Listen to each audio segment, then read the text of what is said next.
پھر جو کچھ خدا نے آج آپ کے دل میں ڈالا ہے اس کے نام پر، پھر جو آج دے گا وہ خاص برکت پائے گا کے نام پر۔ سوال یہ ہے کہ اگر کلیسیا ایمان سے چلتی ہے تو یہ مسلسل مانگنے کا رواج کیوں ہے؟ ایک اور مشکل سوال، کیوں بعض حضرات دیا یکی پر سب سے زیادہ زور دیتے ہیں؟ کیا اس لیے کہ خدا سے محبت کریں؟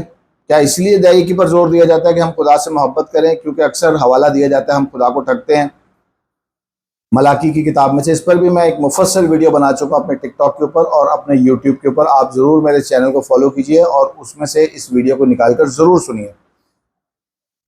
کیوں لوگوں کو اس طرح ڈرایا جاتا ہے کہ اگر انہوں نے پیسہ نہ دیا تو خدا ان سے ناراض ہو جائے گا؟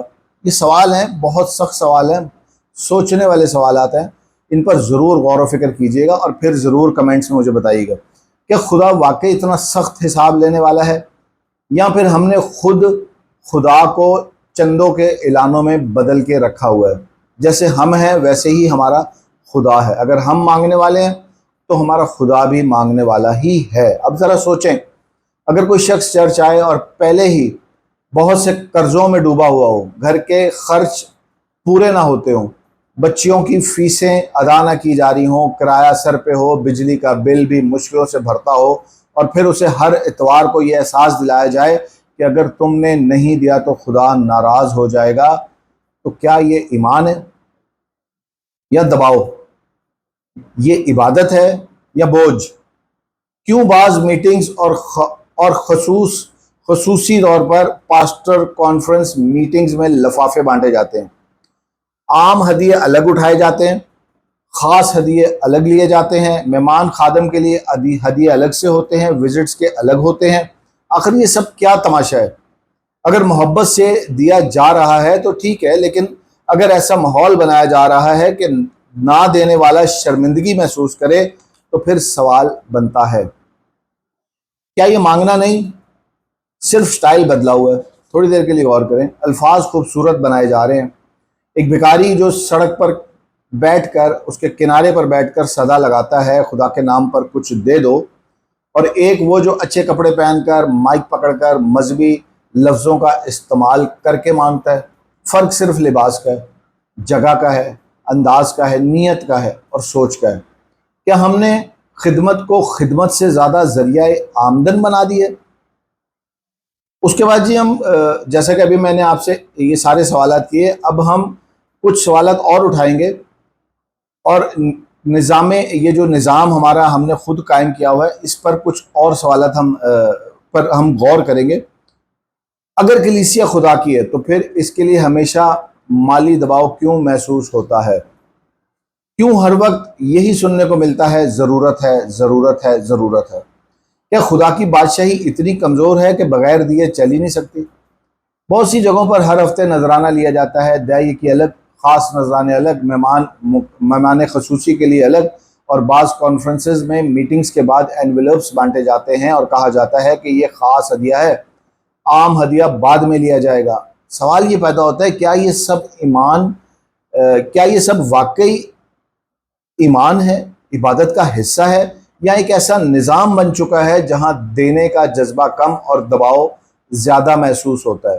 اگر کوئی خوشی سے دیتا ہے تو اچھی بات ہے، لیکن اگر ایسا ماحول بنا دیا جائے جہاں نہ دینے والا اپنے آپ کو کمتر محسوس کرنے لگے تو پھر سوال اٹھتا ہے، سوال بنتا ہے۔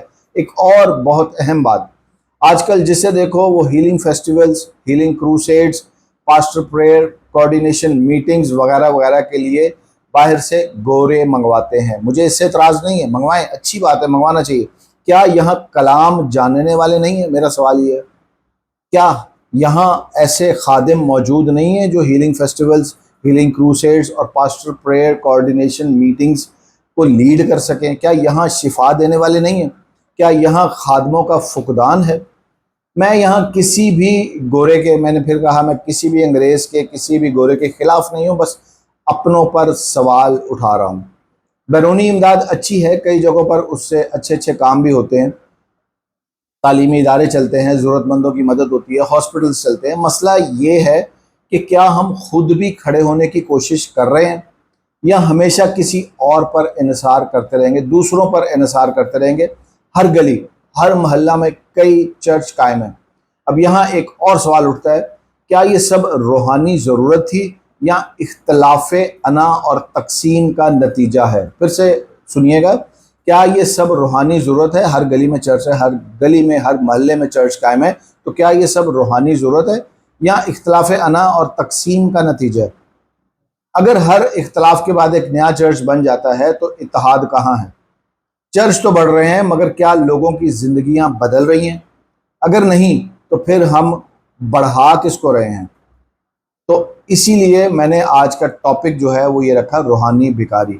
روحانی بھکاری دراصل وہ نہیں ہے جو مانگتا ہے، روحانی بھکاری ایک ذہنیت ہے جی، ایک سوچ ہے، ایسی ذہنیت جو ہر چیز کے لیے دوسروں پر انحصار کرے، دعا کوئی اور کرے، سوچ کوئی اور دے، رہنمائی کوئی اور کرے، فیصلہ کوئی اور کرے، اور میرا یعنی ہمارا خود خدا کے ساتھ کبھی مضبوط تعلق نہ بنے بلکہ دوسرے ہمارے تعلقات بنواتے رہیں، کلام کوئی اور سنائے، خود ہم نے کبھی بائبل مقدس نہیں پڑھنی۔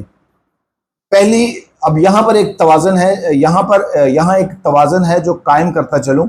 یہ کہنا غلط ہوگا کہ صرف رہنما ہی ذمہ دار ہیں یا رہنما ہی روحانی بھکاری ہیں۔ یہ کہنا بھی غلط ہوگا کہ یہ صرف لوگ کلیسیائی جو لوگ ہیں وہ ذمہ دار ہیں۔ اصل حقیقت ہے کیا؟ اصل حقیقت جی یہ ہے، ایک طرف مانگنے کا دباؤ ہو اور دوسری طرف دینے کی عادت، بغیر سوچے سمجھے تو ایک پورے کا پورا نظام بن جاتا ہے۔ اب جی آخر میں آپ کے سامنے کچھ اور حقائق رکھنا چاہتا ہوں۔ اب تک تو ہم نے نظام کی بات کی، پیسوں کی بات کی، چرچوں کی بات کی اور سوالات پوچھے، لیکن آخر میں اصل سوال کی طرف آتے ہیں، کیا مسئلہ صرف ہمارے رہنماؤں کا ہے؟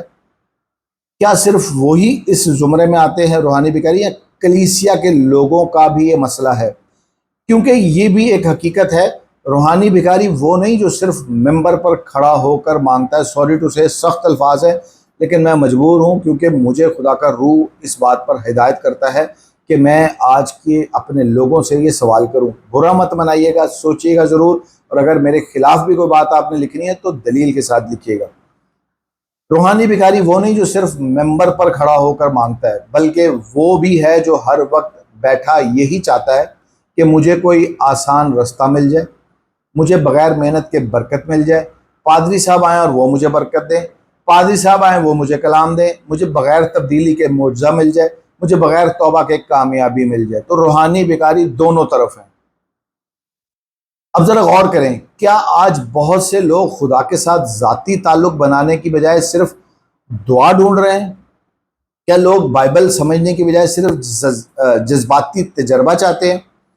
کیونکہ ہیلنگ کروسیڈز، ہیلنگ فیسٹیولز میں اور نظر تو یہی آتا ہے کہ لوگ صرف جذباتی طور پر تجربے حاصل کرنا چاہتے ہیں لیکن بائبل کو سمجھنے کی طرف نہیں آتے۔ کیا ہم نے آج ایمان کو ایک آسان سہولت بنا دیا ہے؟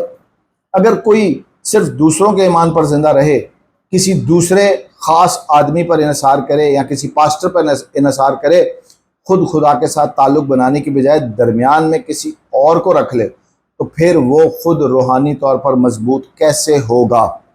اور یہی وہ مقام ہے جہاں یہ لفظ روحانی بھکاری مکمل طور پر سمجھ میں آتا ہے، کیونکہ بھکاری صرف مانگتا نہیں ہے بلکہ وہ خود کبھی بھی کھڑا نہیں ہوتا، کوشش بھی نہیں کرتا۔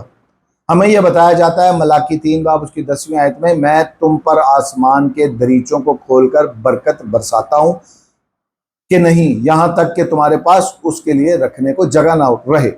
اور ہم بھی بغیر سوچے سمجھے، بغیر تحقیق کیے، بغیر سیاق و سباق کو سمجھنے کے ہم بھی اس کو سمجھ لیتے ہیں، اور اگر ہم خدا کو دے یقین دیں گے، اور ہم یہ سمجھتے ہیں کہ اگر ہم خدا کو دے یقین دیں گے تو خدا بھی ہمیں دولت سے نوازے گا۔ یہ سوچ بھی روحانی بھکاریوں والی ہی ہے، کیونکہ ہم خدا کے ساتھ بزنس کر رہے ہیں۔ غور سے سنیے گا، ہم خدا کے ساتھ تجارت کرتے ہیں، جبکہ ایمان بزنس نہیں، ایمان تجارت نہیں۔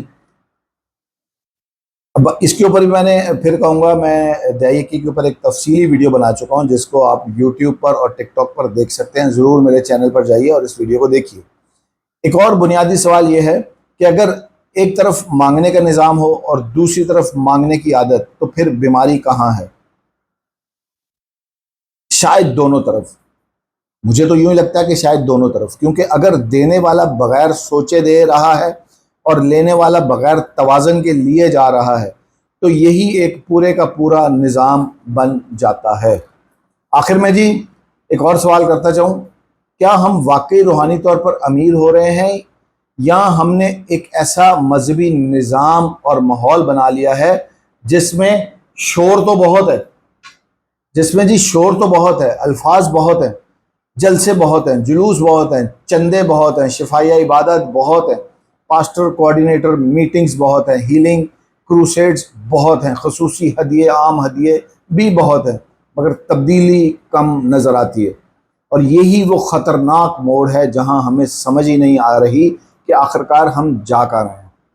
کیا ہم خدا کی زندہ کلیسیا بنا رہے ہیں، یا پھر روحانی بھکاریوں کا ایک ایسا نظام بنا رہے ہیں جس میں ہر کوئی کسی نہ کسی سے صرف مانگ ہی رہا ہے؟